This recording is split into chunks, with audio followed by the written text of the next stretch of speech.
¿Qué tal a todos? Buenos días. Con este video iniciamos nuestras clases de este semestre dentro de la especialidad de español.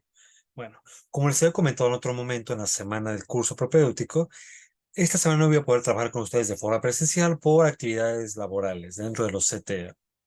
Y bueno, pero para iniciar entonces y no tener tanto retraso de la asignatura que estaremos trabajando este semestre, tanto la parte de tipologías como el español como la lengua materna, este video se centrará enfocándose en algunas generalidades respecto a lo que trabajaremos durante este semestre académico. Bueno, ya con ustedes empecé a dar algunos esbozos dentro del propedéutico respecto a la importancia del lenguaje, de la comunicación, de la expresión oral, de la expresión escrita, la importancia de un buen manejo del lenguaje, de una variedad de palabras, es decir, lo que conocemos popularmente dentro del ámbito docente como tu techo cultural directamente, ¿no? Es decir, para partir de esta obviedad, que en general no es una obviedad como mencionamos en el semestre y en el curso,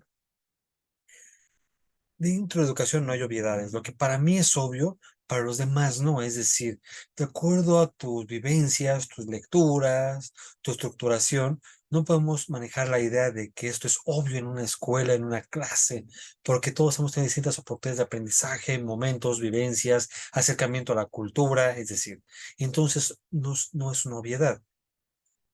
Y bueno, retomando entonces este punto, la importancia de conocer el techo cultural de cada uno de nuestros alumnos, de cada uno de ustedes, radica en lo siguiente, ¿no?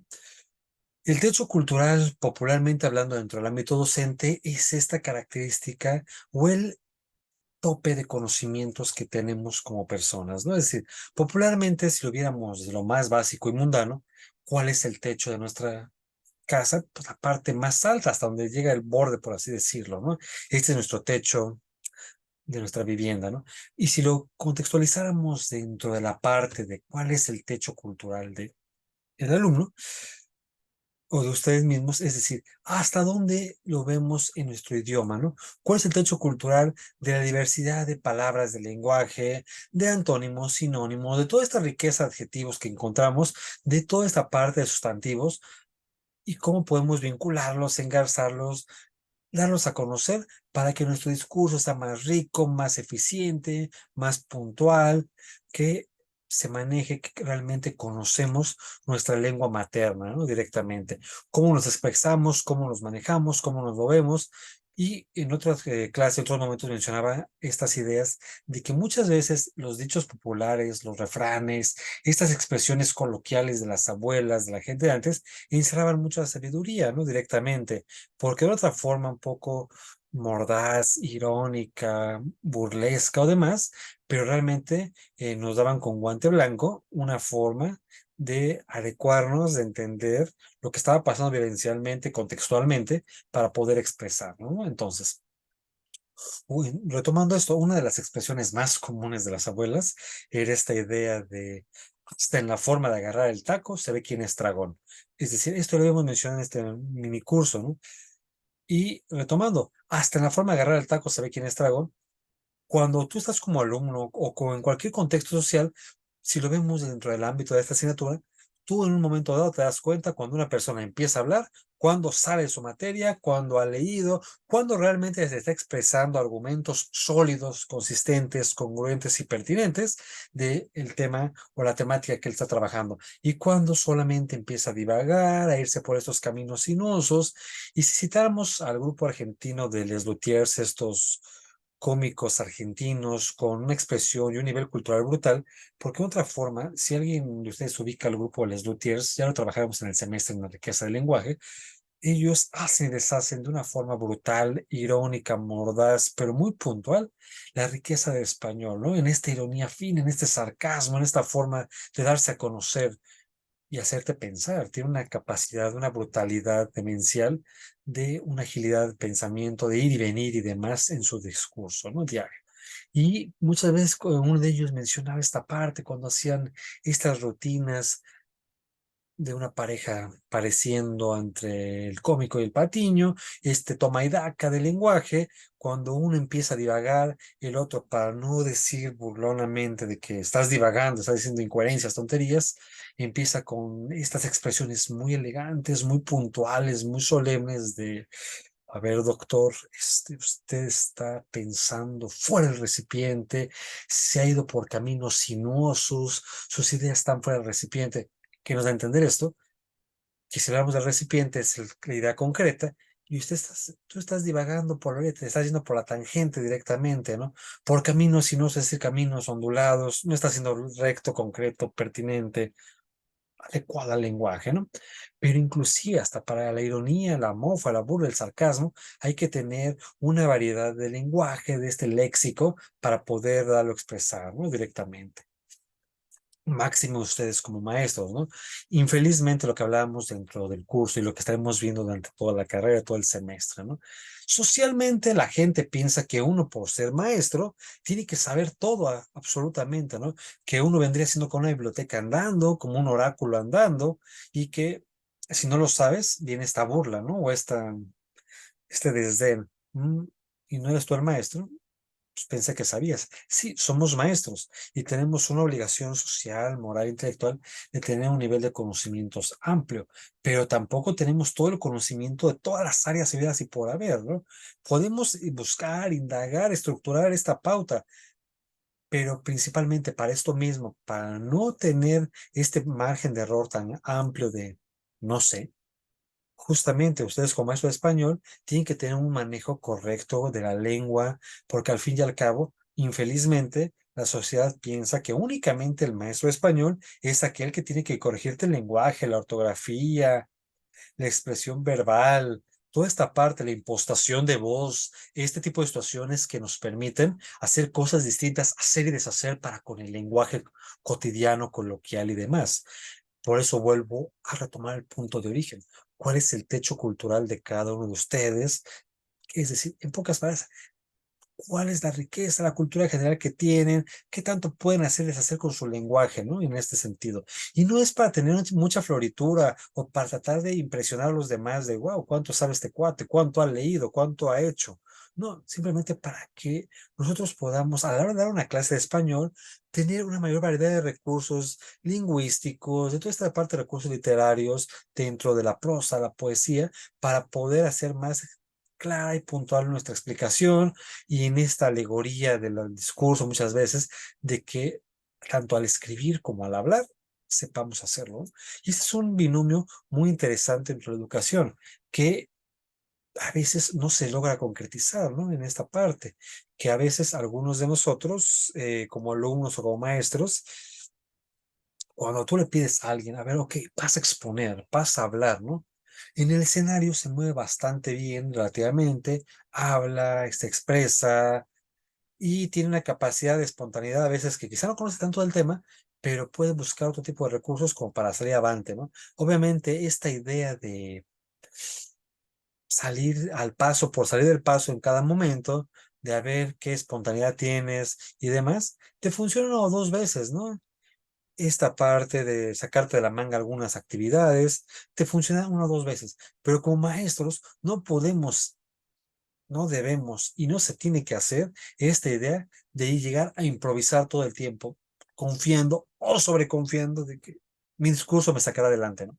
No, o sea, algunas veces sí, pero tienes que también demostrar tablas, conocimiento, puntualidad, concreción de la idea, es decir, que realmente no nada más se vea que el maestro es rollero, sino que dentro de este discurso, de esta habilidad verbal que tiene el maestro, esté justificada y argumentada por conocimientos, por procesos mentales, por esta metacognición que llevamos a cabo como docentes y que le buscamos fomentar en los alumnos. Es decir, en pocas palabras, que estas sinapsis, estos procesos mentales se vean concretizados dentro del aula, dentro de nuestro trabajo diario y puntual, ¿no? En esta pauta.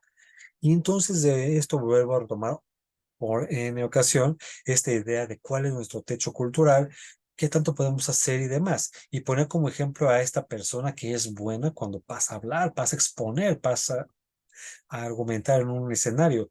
Pero cuando esa misma persona a veces la paso, ok, todo está bien, me encanta cómo hablas, cómo te expresas, cómo lo comunicas. Todo eso mismo ahora escribe en un ensayo. Es decir, toda esa habilidad verbal que tienes aparentemente, quiero ver cuál es tu habilidad de escrita, es decir, cómo modificas de acá o de tu discurso oral a esta parte, no directamente, a la escritura. Y ahí viene el colapso de muchas personas, de muchos alumnos, de muchos docentes, ¿no? En esta parte de en la justificación. No, a mí, yo soy bueno para hablar, pero no me ponga a escribir porque no encuentro las palabras, me faltan.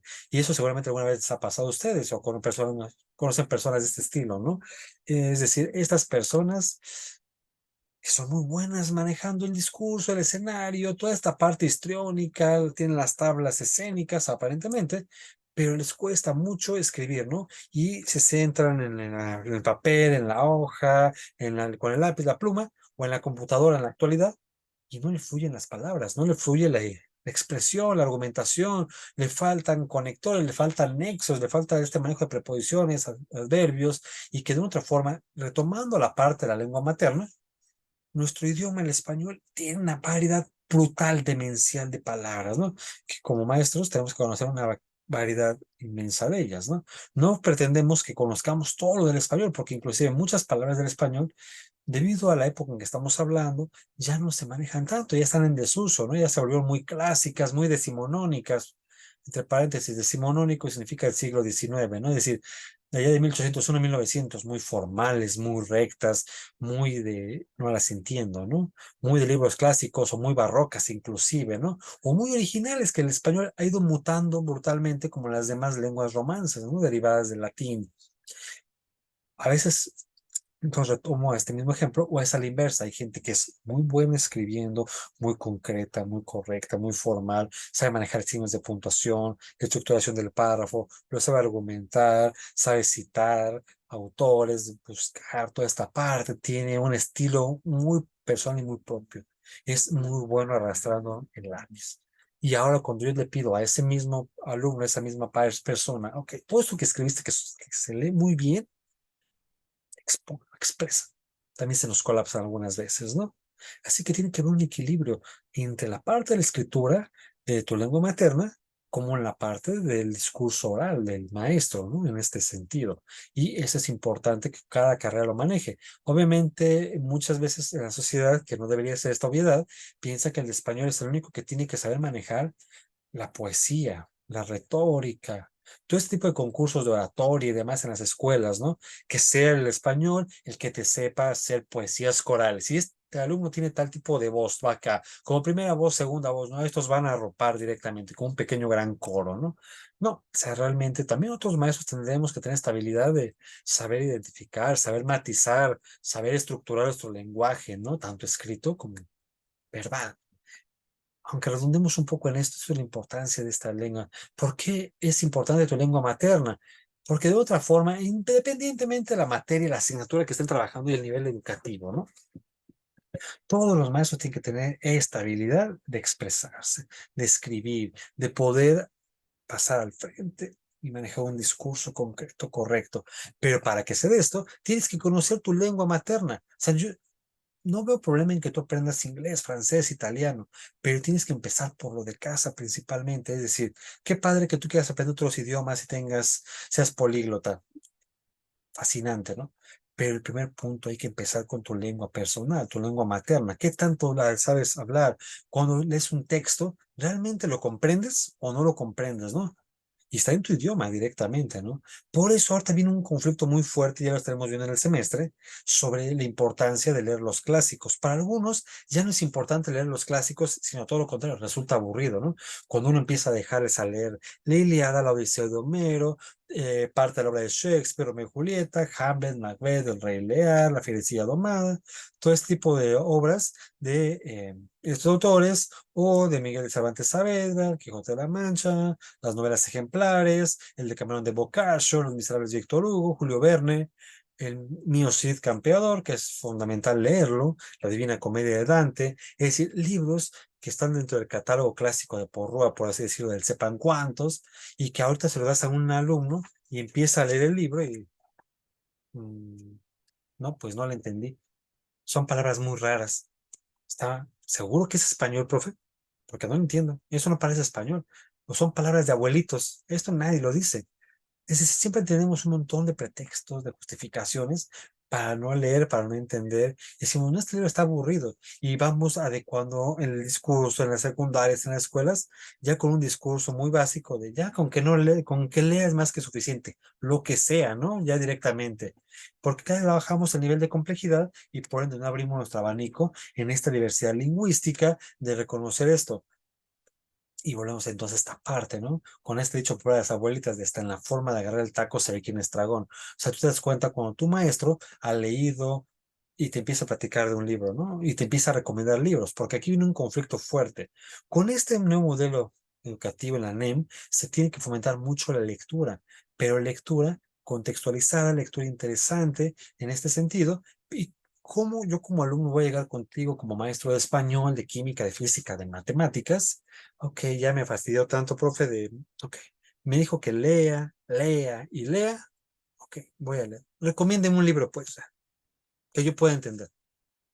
Y yo como maestro, pues, si no he leído, te voy a salir con que, pues, no sé, a mí mi director, mi jefe de enseñanza, mi supervisor, la inspección, me piden que leas. Pero la neta ni yo leo. Ni me gusta leer, ni le entiendo cuando leo, ¿no? Porque es un fenómeno muy fuerte que no entendemos nuestra propia lengua materna. Y cuando tú pones a un alumno de secundaria o pongo a alguno de ustedes a leer, o algún adulto inclusive, eh, ok, vamos a leer tal cosa, ¿no? Y empiezas a leer, ¿no? Directamente, ¿no? Y empiezas tal cosa, ¿no? Es decir, bueno, tal, ok. Y cuando te preguntan, ¿qué entendió? Permíteme. Y vuelves a leer, a ver, porque en la primera como que no entendiste nada. Y cuando te preguntan, ¿qué entendió? Repites lo que leíste o lo que memorizaste a corto plazo. O sea, no estás entendiendo y no estás argumentando nada. ¿Por qué? Porque no lo hacemos. No nos gusta que nos pregunten, que nos conflictúen. Nos gusta, y también no, porque es un doble discurso muy moralista educativo, que el maestro llegue y te diga todo, nada más, ¿no? Y cuando el maestro te pregunta, no, pues es su trabajo, que me explique, ¿no? Pero también nos quejamos del mismo discurso al otro lado. El maestro nada más llega, habla, habla y habla y habla y habla, ¿no? Ni siquiera nos pregunta si sabemos o no. Es decir, entonces agarramos posiciones muy cómodas como alumnos y como sujetos en un aula, que no queremos que el maestro nos pregunte, pero tampoco queremos que el maestro hable y hable y hable, ¿no? O sea, no queremos participar. En pocas fases en el aprendizaje, estamos esperando a que nos den todo directamente y con ningún tipo de compromiso, porque también se ve como hasta un pecado muchas veces en las escuelas, y si me pone a leer me doy de baja, ¿no? O sea, la queja en muchos niveles, no nada más a nivel profesional, nivel cualquiera, es que el maestro me exigió que leyera. ¿Y cuál es el problema de esto? Pues es que a mí no me gusta leer y me está poniendo a hacer algo que a mí no me gusta. Es entonces hacia dónde vamos, ¿no? Como tal, entonces la lengua materna, la importancia de esto, ¿no? Fundamentalmente. Primero, reconocer la importancia del español. Nosotros como hispanoparlantes, manejadores del español como lengua, el español es una lengua brutalmente masificada, ¿no? Exceptuando el chino mandarín y el inglés, estaremos entre, muchos manejan que en el segundo o tercer lugar peleando con el inglés, ¿no? Como lenguas. Y el chino mandarín, pues por el número de chinos que lo hablan directamente, no porque sea tan masificado en otras partes del mundo, ¿no? Y aquí tenemos, se maneja que nativos del español, habemos como 400 millones de gente, de personas que hablamos español, ¿no? Directamente. Y que es una de las lenguas más utilizadas en las redes sociales, como en Facebook, en Twitter, ya con su cambio de nombre al Twitter actualmente y demás, ¿no? Pero la lengua española entonces va a tener sus momentos, porque al fin y al cabo hablamos el español. Pero irónicamente, si nos fuéramos a España, no en toda España actualmente se habla el español. Si es la lengua o el idioma base de España, de ahí viene el término, pero en España, si vamos, hay partes que hablan vasco, o sea, el euskadi, euskera y demás cosas, ¿eh? Que es muy, una lengua muy vieja, muy arcaica y muy reacia a desaparecer, al contrario, muy pura, ¿no? Se ha modificado mucho en casi varios siglos el vasco, ¿no? Y si nos vamos a otra región, encontramos el catalán, ¿no? En esta parte de la zona de Cataluña y que también es muy interesante. Se asemeja un poco al español, pero si tú lo lees el catalán, no lo entiendes, ¿no? Y estaba en España tal cual. Entonces, aquí importante ir reconociendo cómo el español ha ido tomando espacio, acreditación, importancia hacia toda esta característica, ¿no? Ya ubicamos entonces en la escuela normal esto de cómo mutó de España hacia México por las conquistas, a Filipinas también que sabe el español y unas otras partes del mundo, ¿no? En general, la importancia de esto del español, ¿no? Y bueno, ya hace relativamente poco tiempo, hablando del siglo XIX, ya se manejó como una lengua oficial en muchos países de habla hispana, ¿no? Dentro de la educación, sus comunicaciones, su radio, televisión, sus manuales de escritura y demás, ¿no? Pero inclusive las migraciones que hemos tenido del campo a la ciudad, de un país a otro, han cambiado la forma del español, ¿no? Inclusive todos estos que vamos a ver como regionalismos, que sigue siendo español, pero que únicamente se hablan dentro de una región específicamente, ¿no? Inclusive hasta los acentos que tenemos en cada región, ¿no? Porque de otra forma, uno habla español, sí, pero hasta dentro del mismo México no nos vayamos tan lejos, el español que hablamos fundamentalmente, ¿no? Si voy a la zona de la costa, no es el mismo español que políticamente le escucha que en la región del norte, o en la Huasteca, o en la zona de la península Maya directamente, ¿no? Es decir, inclusive con otros países sudamericanos, ¿no? Es decir, tú sabes cómo habla un argentino, un colombiano, cuando te vas a Europa, un español, en este ceseo, este arrastre de la S muchas veces, y es español. Entonces, ¿por qué hay estas variantes, estas vertientes que estamos dando importancia, inclusive con los mismos alumnos, ¿no? Hablan el español, pero con algunas palabras que tú no entiendes, ¿no? Que son modismos, muchas de ellas, que son regionalismos, y volvemos a lo mismo, o sea, tenemos que tener una diversidad intelectual amplia para poder diferenciar las características de este lenguaje, de cada uno de ellos, ¿no? Por eso es importante reconocer la importancia del español en nuestra formación y nuestra conformación académica. Y bueno, entonces retomando estas partes, ¿no? ¿Por qué es importante el español? ¿Por qué es importante dentro del semestre estar analizando lo siguiente, ¿no? Vamos a estar viendo el origen del idioma del español y su misma evolución, cómo van haciendo y cómo van mutando, modificándose con el paso del tiempo, ¿no? Todas las conquistas, cómo fue adecuándose, adaptándose, de pasar de lo que originalmente hasta lo que actualmente manejamos como el español, ¿no? Y bueno, para irnos ejemplificando un poquito, ¿no? Esta idea del castellano, porque también no toda España hablaba lo mismo. O sea, hablamos que a veces como el español, como el castellano, por la zona de Castilla en España, ¿no? Muchas regiones, muchos reinos en la Edad Media que íbamos hablando, Castilla, Aragón, la parte de la zona vasca, las cercanas hacia Flandes, más hacia arriba, los reinos franceses, la parte lusitana, en todo este sentido vamos a ir viendo poco a poco cómo se va a ir directamente, ¿no? O sea, el castellano, pues porque básicamente nace en esta región, ¿no? Ya analizaremos en el semestre, en la siguiente clase específicamente. Aquí nada más son generalidades, partiendo del latín como lengua madre, como esta gran lengua, y todas sus derivaciones, todas las lenguas romances, ¿no? Directamente, español, francés, portugués, italiano, humano, es decir, todas estas características que si uno de ustedes maneja alguno de estos idiomas, cuando uno aprende a hablar portugués, francés, italiano, rumano y demás, hay muchas palabras que se asemejan mucho, ¿no? Hasta en la pronunciación, en la grafía, y es pues de otro país. Sí, porque el latín como madre va a tener muchas derivaciones hacia cada uno de estos países, ¿no? Aunque el latín ya es una lengua muerta que en ningún país la habla oficialmente, pero todavía se puede aprender, ¿no? Principalmente muchas veces en formación religiosa se aprende más el latín, ¿no? Pero todavía podemos aprenderlo en esta parte, ¿no? Y ya iremos hablando, ahí viene el tema que seamos latinos, muchos de nosotros, porque hablamos un idioma derivado del latín.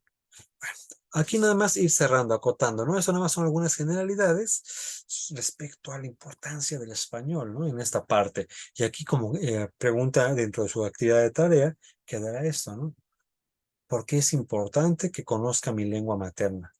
Que la conozca, que la defienda, que la exprese y que la argumente, ¿no? Porque es importante para ustedes como maestros de español conocer lo mayor posible su lengua materna. ¿Por qué, no? Bueno, entonces, con esto terminaremos este pequeño video de hoy.